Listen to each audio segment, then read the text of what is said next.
So, andito tayo ngayon sa project natin na two-story house. So, nagkakabit tayo ngayon ng ah, pintuan. So, ito yung panel door mga kaporman. So, simpleng design lang yung panel door natin. So, ito. Ayan.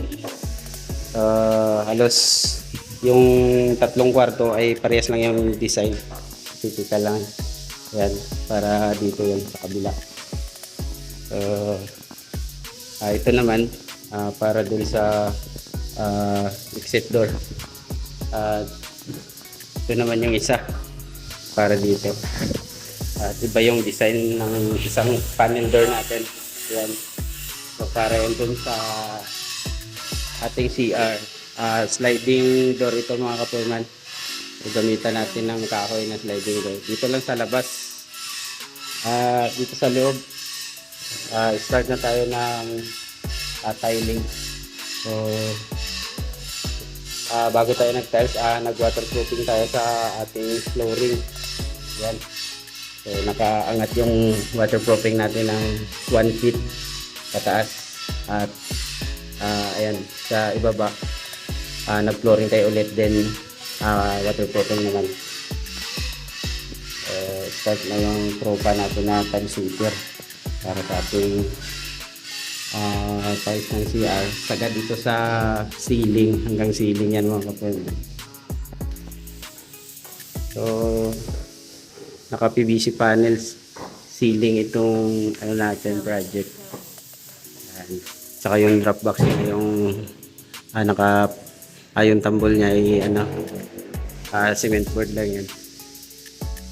So halos typical lang yung mga kwarto. Yan yung design ng dito eh.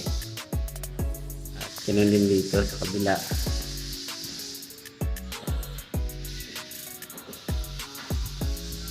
So dito sa mga itong kwarto, ganun lang din.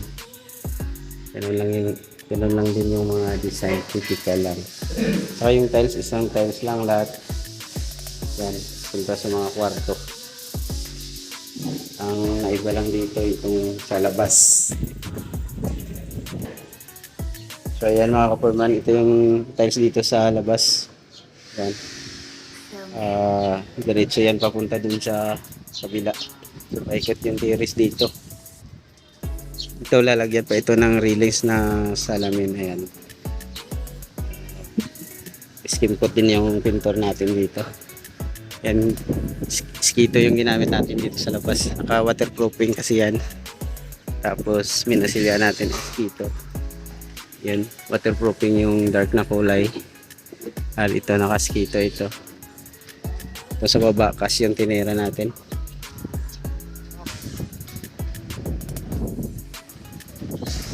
At ito yung outdoor na ceiling natin. Steel cladding ceiling. So maglagay pa tayo dyan ng mga air ventilation. So, ito yung sa taas banda mga kapatid. Doon sa ibaba ito, lagyan natin ito ng wood planks. Nilagay natin dito sa hagdanan na to.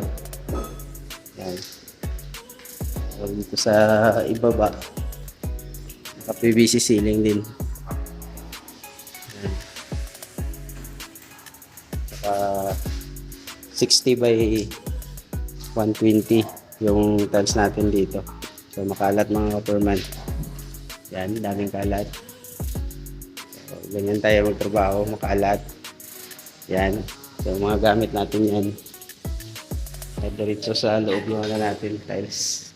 Ito sa may storage. So, itong garahe, ito na lang ang hindi pa na i-tiles. So, ayan, daming kalat. So, wala naman kasi tayong paglagyan eh. Kaya, palipat-lipat lang. So, yung gamit natin sa CR, ayan, nandyan na. Yung water closet. So, mahaba masyado yung ano dito. Garahian. So, diretso kasi yan papunta dito sa terrace. Yan, terrace yan dyan. Daming kalat.